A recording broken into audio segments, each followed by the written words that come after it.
Welcome to the Crop Insurance Podcast, the podcast where we dive deep into the world of crop insurance.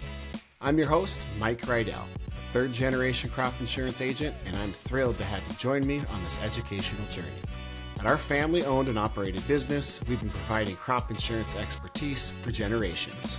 Our goal here is simple, to educate our listeners. Crop insurance can be complex and overwhelming, but I believe that understanding it is crucial for every farmer. So whether you're a seasoned farmer looking to stay updated or a newcomer seeking guidance, this podcast is for you. Let's take a moment to thank some of our sponsors of the Crop Insurance Podcast. Our title sponsor, McNeil Insurance Agency, are probably your greatest insurance agents ever. They specialize in federal crop insurance and have since 1979. To visit their website, go to www.greatestagencyever.com.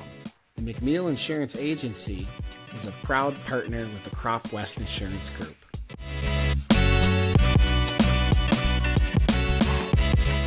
Welcome to today's episode. We're going to talk about the quality loss option, which is also known as QL.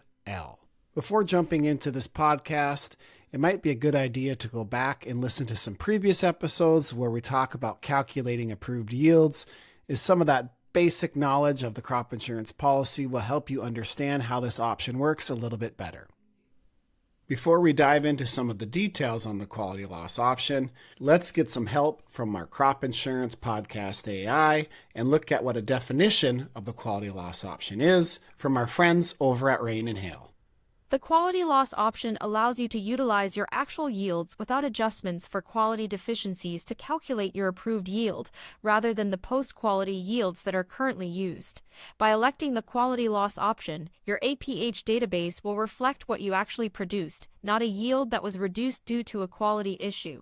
Replacement only applies when a notice of loss was timely filed, and the crop had quality-adjusted production, regardless of whether an indemnity payment occurred. Currently, the quality loss option is only available for about 15 crops.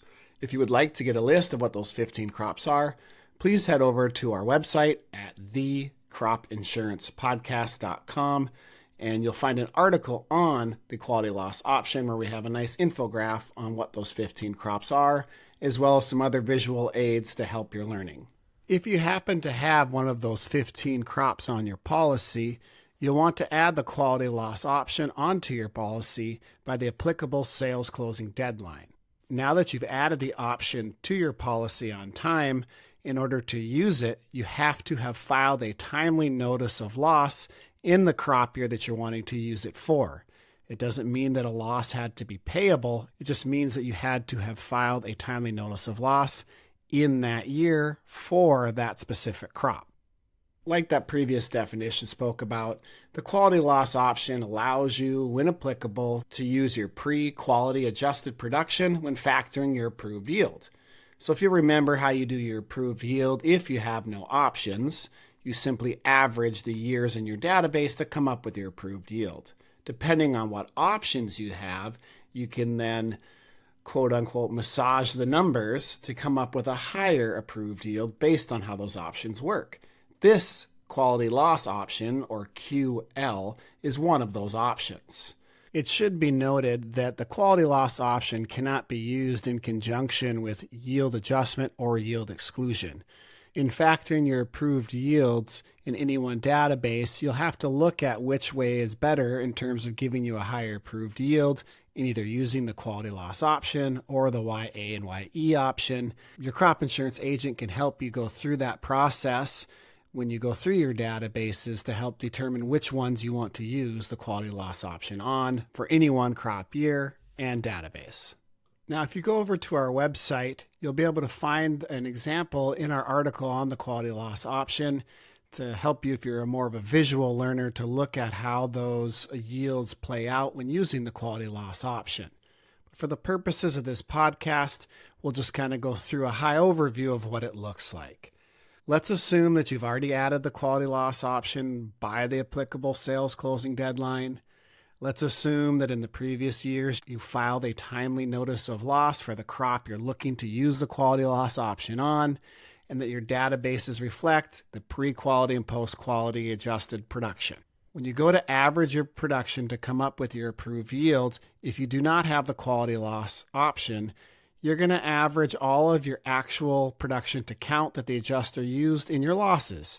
So that means in a case like the malt barley endorsement, where they use that quality adjustment factor to reduce your bushels when factoring your loss, that reduced bushels is what they enter into your APH database. So if you don't have the quality loss option, you're going to average all of those bushels to come up with your approved yield. Now, if you have the quality loss option, you'll be able to see the gross bushels, or the bushels that you had produced prior to using that quality adjustment factor. That will show up in your database. And instead of using the lesser number when factoring your approved yield, you get to use the higher number. So you can see how your approved yield will be higher as a result of using the quality loss option. That's pretty much it in terms of how the quality loss option works. It's fairly straightforward, it's easy to use, and your crop insurance agent can help you walk through it to figure out if it's a good option for you. One of the big things that a lot of farmers like to know is how much does the quality loss option cost? Well, it's a lot like the YA and YC and YE options in that it doesn't actually cost anything to add it to your policy, in that if you never use it, it doesn't cost anything. Where it comes into play in terms of costing you more money on your premium is that when it increases your approved yield, you always remember that that rate yield, what they determine your premium on, is your quote-unquote naked approved yield. So no options factored onto it. What's the simple average of all of your production history? That's what they use as your rate yield when factoring your premium. So when you use an option like the quality loss option and it increases your approved yield, you're taking that higher rate from the lower approved yield and you're multiplying that times the higher bushel per acre guarantee that you get as a result of using that option. So it does cost more money when it comes to using it and not using it. At the end of the day, you're getting something for those premium dollars spent. Now, one thing that's nice about the quality loss option is you're able to opt in or opt out if you have it on your policy for each database, so you don't necessarily have to use it if you already have it on your policy. So again, it's just one of those great programs where you want to have it on your policy because it's always better to have it and not need it than to need it and not have it.